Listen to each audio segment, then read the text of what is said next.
Right. Good evening. My name is Bita Sadanandan, and today is the 20th of March 2026, and the time is 6:33 p.m. The area of body we will be maintaining health of by the Nirbeeja Yoga style is the region of the elbows. Now, the elbows, according to my calendar, is the fourth part of the upper arms. Now, I've divided our body into my body, yeah? um, because I have two arms and two legs. So I have my limbs, and human beings, an alive human being has a head, neck, shoulders, spine, and pelvis for a basic alive human unit, plus or minus limbs. And I have limbs, and I've been maintaining health over the years in a certain rhythm. And I thought I'd better share this with people because there's a value to it. We are all on the same planet Earth. And a lot of people don't know about the Nirbeeja Yoga style, which I found. I'm the founder, proprietor, facilitator, and coach. So if I'm not going to be making this available or for people seeing what's possible from here, this method of maintaining health is not available. So these lives are an attempt to bring to a little more clarity, visibility on what is the Nirbeeja Yoga style of maintaining health. Now, on my website, www.dynamicstillnesses.com, I have put up there's a page called Dailies, on which is a calendar, on which for today's date is the elbows mentioned. So morning and evening, 6:30 to 7 is when I do these lives. So feel free to join. Today's topic is the elbows, and evening is a time when the sun is about to set, at least in my part of the geography. Um, my part of Earth, the sun is about to set. I'm in South Bengaluru, South India, Bengaluru, and the weather is pleasant. There was no rain or cloudy weather. So, and the sun is about to set. So, the physiology of the elbows in the evenings is different from that of the morning when the sun is about to rise. And evening time, after a day's work of many kinds of things since waking up, it's a longer time since sleep, unless you have had a afternoon nap, in which case that nap is also when the sun is up. If in your part of the globe there is a sunlight and you happen to have slept, then your physiology while sleeping was affected by light. So the quality of sleep is not the same in the day versus night. And evening time, after a day's work, longer time um, from night time sleep, your elbows experience um, life differently than at other times of the day. Okay? It would help, hence, to maintain, excuse me, health of this part of your body so that you have less to repair over the months and years. Versus if you've never taken care of your elbows all through your life, this is a good time to start so that you have a long service time. You know, your elbows won't go out of service anytime soon. The more you maintain them. So today's a good time to start. Now is a good time to start. Now, this is also a practice for me to, you know, to have this may be more available, maybe in an ad. So I'm just trying to get my conversation more fluid. Now, the region of the elbows, the thing is, what I just did is name the elephant in the room. Because in the evening time, what happens in the environment and how my physiology is affected is also what the elbows are experiencing. So what I'm doing is I'm naming what's in the room or in my awareness so that, see, the cough, that's also part of what's happening in this moment. So when I'm naming what's happening, or at least acknowledging what's happening, And since I'm doing this on a live, I'm speaking it out, I'm calling it out. So, howsoever they have an effect on the physiology of the elbows, once you name what is there, what's happening, allows you a freedom to choose or at least be aware of why do you have what you have. So it could be just your elbows, or it could be your heart, or it could be your any other part of your body. But naming what's happening gives you a certain range of choices which wouldn't be otherwise available because they would be in the blind spot and you don't know why they're happening. And even if you know why they're happening, you have not called it out. And so you don't have an access to do something about it because you are busy doing no, that doesn't matter, only only these things are important, these are not important. So you've already segregated out what could actually be causing the problem. Okay, now having said that, it's in the evening, sun going down, sunset time and all of that stuff, and different people just coming home from their work environments. And the elbows right now, I'm sitting on a chair. So this is more an acknowledgement of where you are. I'm sitting on a chair, um, and I've uncrossed my ankles, and my knees are at a 90-degree angle to my feet, which can touch the ground from the chair I'm sitting. So the chair is at an appropriate height, and I can keep my feet flat on the ground, knees at a 90-degree angle, so my hips are not strained from my knees being at an odd angle. Okay? So my hips are more supported by the natural bony framework. And in this posture, I have left my arms dangling at the sides. I'm not keeping them on the armrest. It becomes easier for me to pay attention to the weight of my entire arm when I'm leaving them dangling on the sides of the armrest, but they're lightly resting on the armrest. In the sense, they're dangling, but not entirely out of weight. Well, because I'm using a chair which has an armrest. So if I'm going to place my hands more away, that would also add another extra weight. So I'm just working with the chair I have right now. Yeah. And paying attention to my elbows, which don't have to do the work of keeping my arms, bony framework, up. So my muscles don't have the work of working with my bones. My bones can just be at the mercy of gravity right now, which is also affected by the armrest. So I'm kind of calling out the physiology, sort of, or the influences on my elbow, or at least my arms. And then it's again still layers of acknowledgement. But if you're not aware of what's influencing us, we don't have an influence on them. Yeah.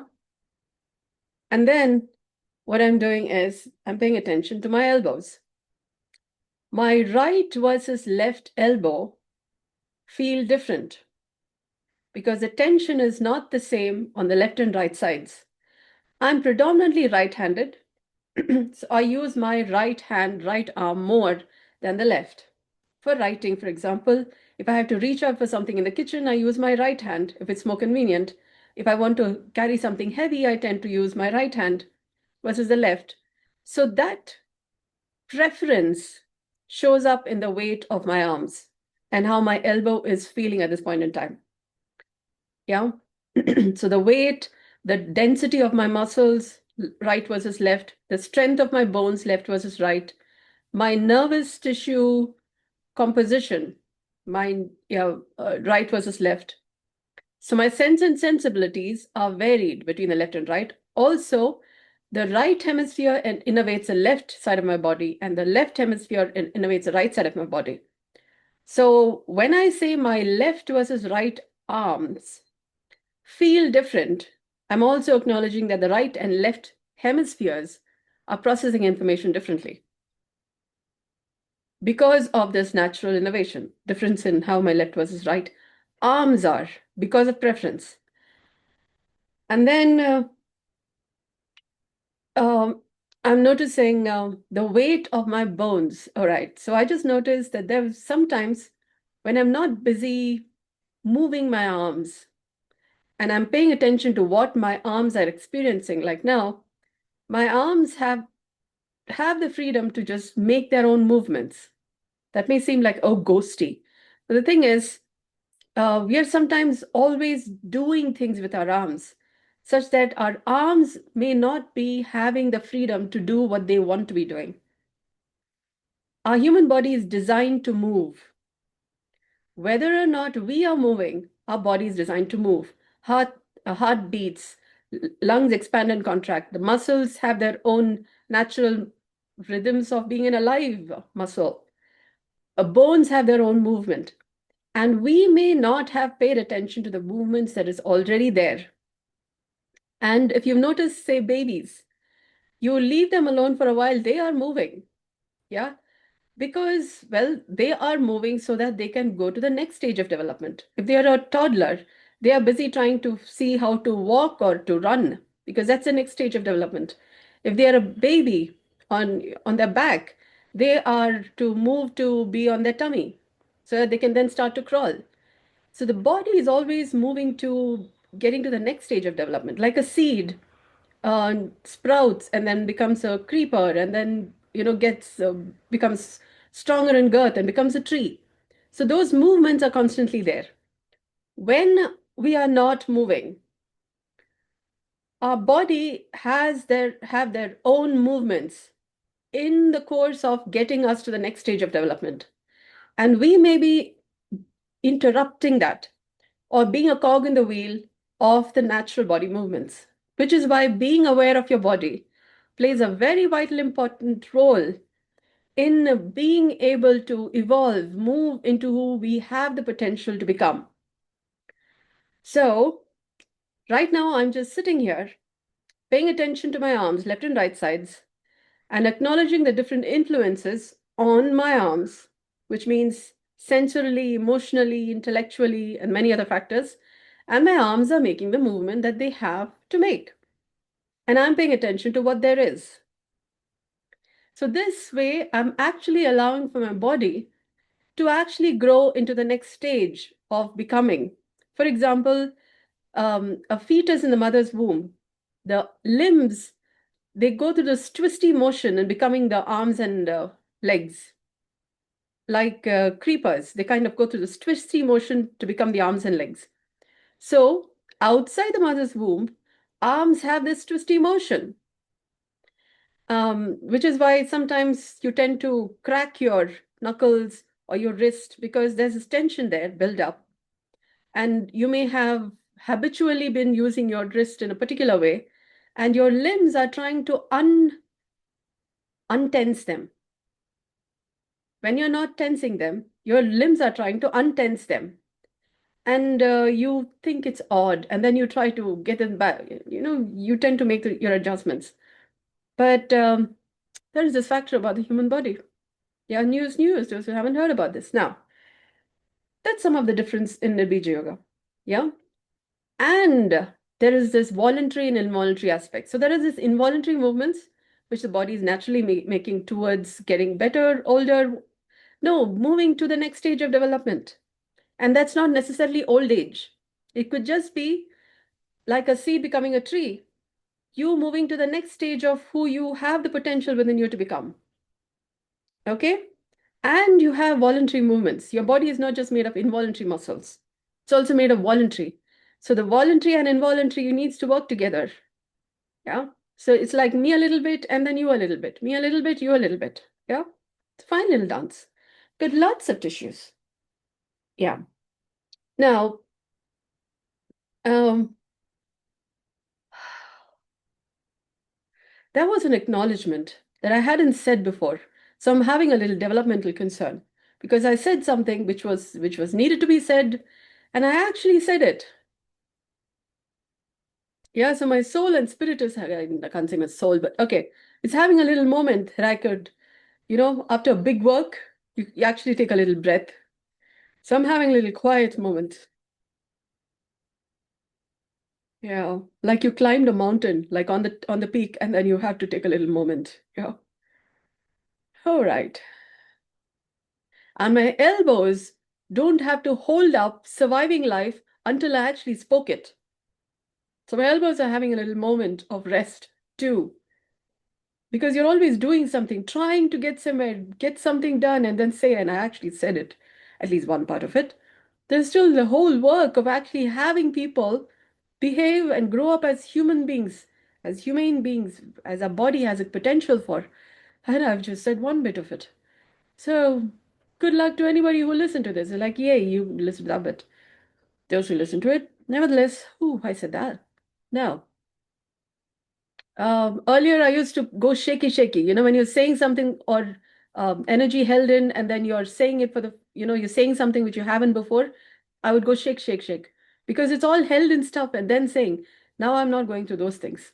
Now I'm going through, breath, relaxing a little bit rather than the nervous system going shaky, shaky. Oh, it's nice. Yeah.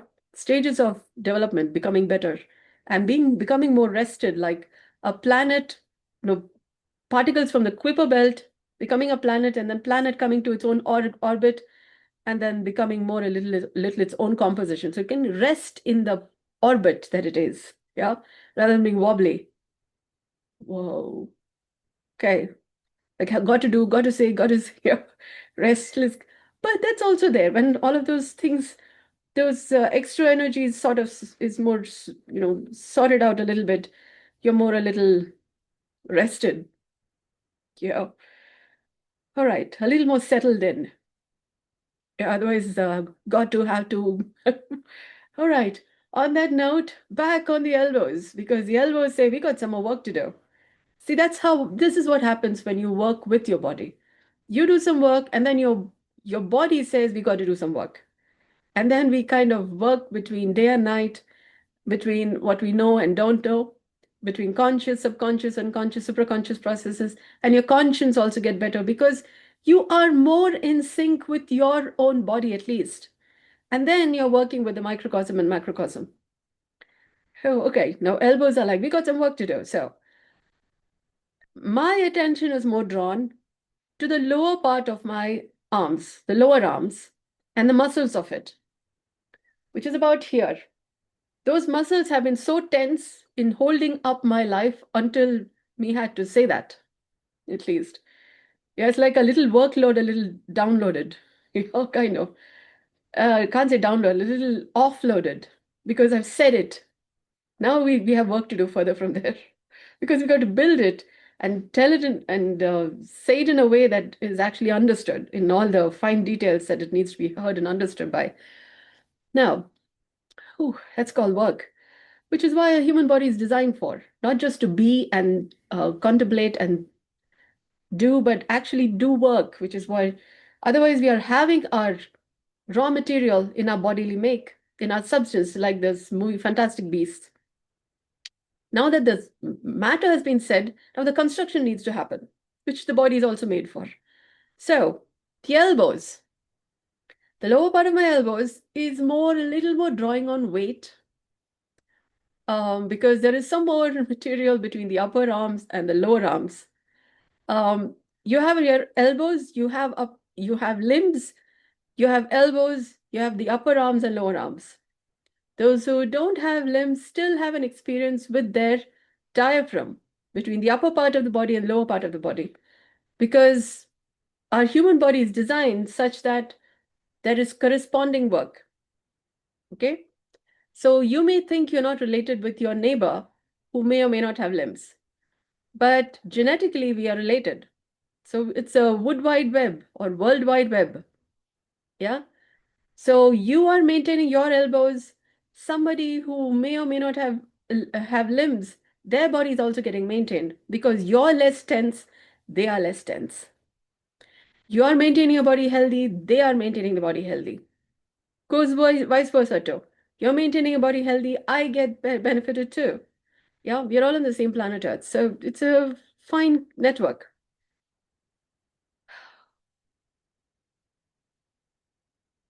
Alrighty. Now I'm going to have less cold today and for a few days. Whoa. Yeah. Humanity has nice benefits. Yeah, health maintenance benefits. When you help others, your body also is burdened with less information that you need to. Otherwise, you're cooking up stuff and not sharing, and then you're all keeping it up. You're traumatized by stuff which you're not sharing. Yeah. And maybe that's one of the reasons why we eat a lot of food, to be able to hold up that stuff. Yeah, try speaking in some way. Yeah. My muscles are definitely having a little ooh, de-holding up energy. That's a word. It is something to be experienced, people. Yeah, it's something when you speak it. Yeah, and try speaking to a stranger. I know that would be crazy, but if that's giving you an embarrassed laugh or an emotion which is not usual, maybe that's an aspect, an area of your life which hasn't yet opened. It's like a new field. It's like a new country, and the gates have just kind of open sort of, and you're embarrassed, you're moving through this shame or any of those, or guilt, or a little intimidated, or some of those complex emotions, but that's because you're seeing something which you didn't know existed, and what is possible from there you have no idea. But you don't just walk into a new country not knowing left, right, or center. Yeah, but there is this new country you didn't know existed. How do you know what's possible if you speak to a stranger? You don't know how they're going to respond, but you have an opportunity of finding out. And it's about how you say, what you say, but you have an opportunity of finding out. And you never know what becomes possible. When you say what needs to be said and said again, or at least somebody's going to be better, at least you're going to be better, but said in a way that you're not going to be in danger, nor is somebody else. Yeah. A few little considerations, but you could be going with all of those complex emotions or layers of those emotions, which you don't even want to talk about. Yeah. So that's from the realm of the unknown, or the realm of the shadow, so to speak, which you didn't know, under the radar. And now you kind of get a little look into it. Yeah. Yeah. It's a new country. It's like a room in your own palatial house, which has kind of blipped a light. And then you're like, oh, you have something there. Yeah. You don't know how big a house you're living in. All right. Just try speaking, stranger. You may be a little less strange to yourself or to an aspect of yourself. Righty, that will be the left or right side of your body having a little more space to be, or to spread your arms in a way that you didn't know there was this way to spread your arms. You never know what becomes possible. Maybe your life becomes a little less heavy, or a little more light, a little light, like less heavy. Yeah, weight. But you never know what space opens up. I don't know the one I'm speaking with, but all right. Now, my elbow is right versus left is still giving me a moment, but um, my fingers are a little, the skin of my fingers are a little um, tense versus the bones versus muscles. So they're like a different country. Yeah.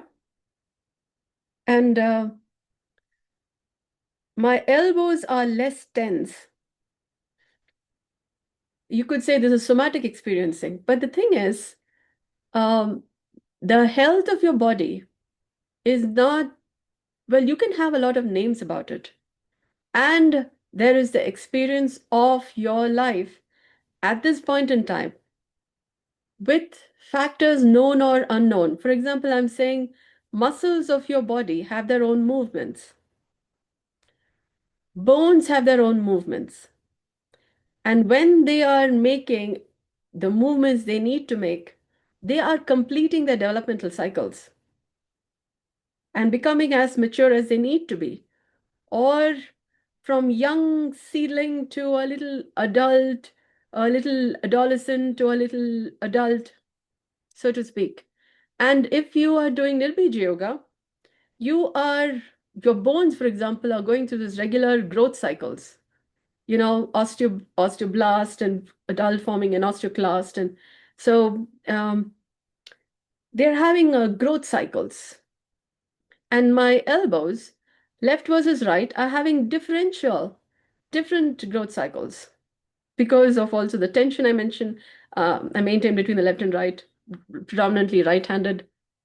So those who don't know Nirbeeja Yoga don't know there are growth cycles like birth and death cycles, cellular poiesis, apoptosis, cellular life cycles, but also the new cells and their relationship with the already existing muscles and other tissues.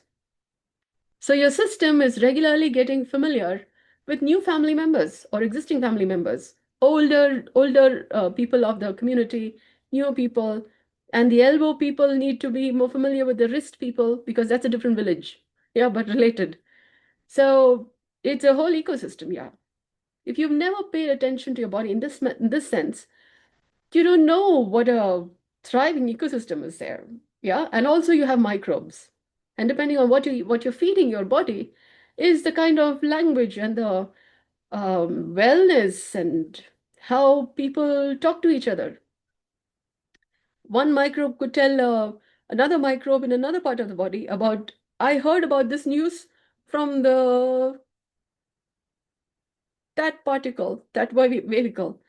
And your conscious, subconscious, unconscious, supraconscious processes are more informed, which is also why you need to sleep every now and then, because the whole system is then more, oh, you know what?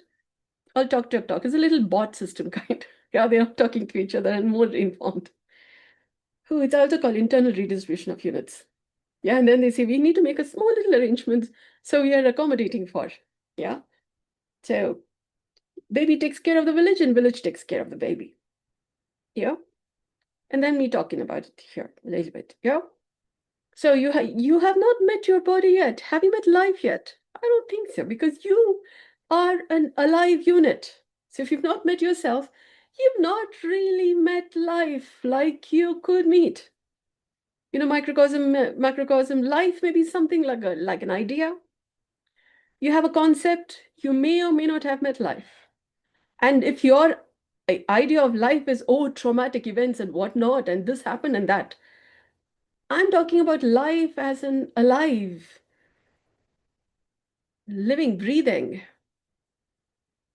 aspect. No, an entity would be reducing it to an entity. Is a person, okay? A live system, okay? Ooh, I can't say person, I can't say system. Organism. Life as an organism. Beautiful, beautiful. Now you could anthropomorphize it to say, oh, life as an organism, like a person, you have an animal, and you have life as an organism. And you can talk to life, and then life is going to respond to you. No, that's not what I mean. Yeah. Boy, all right, there are things you don't know about. Yeah. Which is why God and life are all vague concepts, omnipresent, omniscient. You have no idea what to do with all those concepts because you've not met yourself. And so you don't know. A fish has not seen the ocean, so to speak. Yeah, because the fish is in the ocean, but then there are things happening in the ocean, but you kind of get an idea. So have you met life yet? Yeah, I'm kind of introducing you to something you've not known before. So you say, so you talk to life. No, that's not how it works. You're anthropomorphizing the idea. And you could go into weird behavior if you continue along those lines. Yeah. So you're like, you better have not heard this. No, you can't unhear, know what to do with it. Well, try paying attention to your body because you are more likely to get a little more familiar with life this way than about a vague idea out there called life. Because you are an alive unit. And when you're a little more familiar with your own body as an alive unit, you would become a little more familiar with life as an organism. And you're not only life, there are life forms around you. And we are on a planet that supports life. Okay? You're going to be less weird if you try and pay attention to your own body as an alive unit. And instead of getting into this anthropomorphized idea, you would be a little more familiar with life the way you need to be familiar with life without getting into weird, odd relationship with it. Yeah? All right, I said that one. I have to drink a lot of water before you could not go into making other meanings, which is not so very healthy, not familiar. Yeah? All right. Elbows, left and right sides. The knuckles of the elbows. Okay, you can call it knuckles. Condyles. No. Uh, Canthus is for the eyes. What's the other word? You can't say condyles. What they call condyles? These bulbs, these nodes of the nodes of the elbows. Yeah, the bones that are sticky outy bits because your forearm and upper arm bones are arranged in a particular manner. Not condyles. Are they condyles? I'm having a Jamevu moment. Yeah, because you've been looking at it, zoom in, zoom out, zoom. No, I don't know if it's called condyles. All right. Ankles have condyles. Elbows have Jamaica movement. All right. Bring your attention to to any sense of bone you have that makes your elbows a bony joint. And try paying attention to the weight of your elbows, which would also in some way be the weight of your bones, including other tissues, but at least in some way includes the weight of your bones. And all right, so I move my hand posture from dangling in the air to on the armrest. Okay. And in that posture, I'm paying attention to my elbows in terms of the weight, because the weight is supported by the armrest. So the physiology of my elbow supported by the armrest is different from dangling in the air. Yeah. Now, I invite you, if you can grab a chair and keep your arms on the armrest, to then pay attention to any sense of soft tissues about your elbows. Because the ligaments, the bone to bone connection called ligaments, and muscle to bone connection called tendons, would have their stretchy um, relationships between bones and muscles when your elbows are placed on your armrest and you can pay a little more attention to the weight. Like I said, your body is always moving. When your arms are dangling and when your arms are on the armrest, your body is still moving.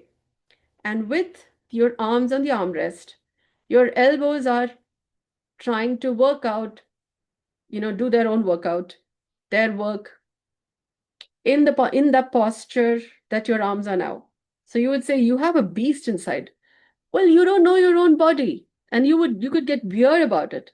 But your heart is also beating. Are you making your heart beat? And do you feel weird about your heart beating? That would be odd. Your heart stopped beating. You'd be called dead, kind of. Yeah, because your brain would still be functioning. Okay. Ah, okay. I don't know if your heartbeat you would call dead or if your brain stop functioning you call dead. Nevertheless, you have moving parts in your body, and you have arms and limbs and your intestines. And when you're eating, you don't make your food go through your intestinal tubes. Yeah, that would be a lot of work where you have to put food in your mouth and then have them get digested. Oh my God. Yeah. So your arms are doing stuff even if you don't know about them. Now I'm talking about your arms do work.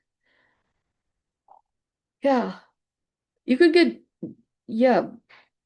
Okay, you're not familiar with the human body. A lot of people are not familiar with their human bodies. So I'm saying stuff which you haven't heard before. So good news. You've learned something you didn't know before.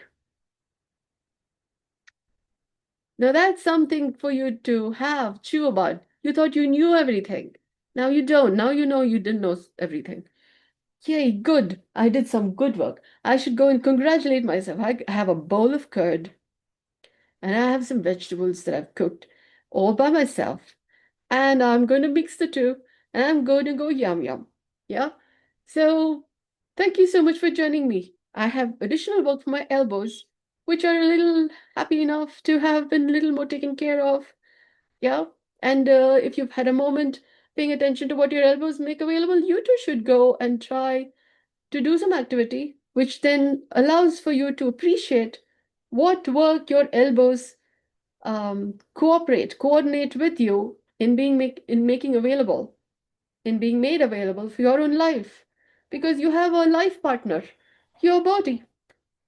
You live your entire life with your life partner. Yeah, when you're maintaining health, it's a whole new world. Your mind and body and light self and shadow self and all working together because everybody do better, and then it's all a nice little life. It's a nice big McLife. Yeah, because somebody got to know about another room in their palatial body house or mind body complex or called life, or some way got a little more familiar in some way, a little more about what life could be. Yeah. All right. On that note, thank you so much for joining me. I hope this has been of value to you. Good day. See you tomorrow, 6:30 to 7 on another topic. The topic is already listed on my calendar on on the website, on the page named Dailies. The topic for tomorrow is listed there. Do join me if this is of value to you, and do let me know what you think because that would help me improve what I do. Yeah. Good day.